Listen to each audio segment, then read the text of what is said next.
So Steam is getting support for Nintendo Switch's Joy-Con controller, so this is pretty cool.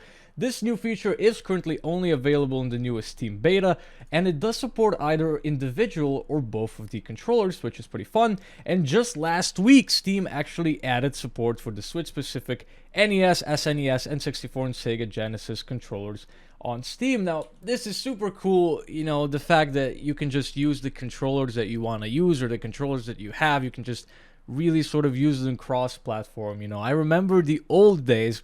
I had a PlayStation 2 and, you know, a nice DualShock controller, you know, a nice, really good controller.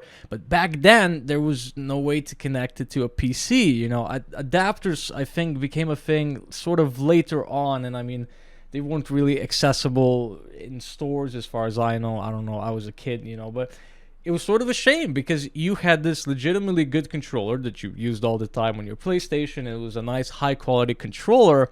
But then when you wanted to play something on PC and maybe you wanted to use a controller, you know, me and all of my friends, we would just get like some controllers at like the supermarket and stuff, you know, that would be like 15 or like $30 that would work through USB for the PC. And they would just be a total piece of crap. You know, in fact, I still have a lot of some random controllers, you know. So basically, you just have to spend money buying another thing that's straight up worse than the thing you actually want to use. But you have to buy it because its platforms didn't really work so well crossed up with each other back then. So really cool to see support for these things, you know.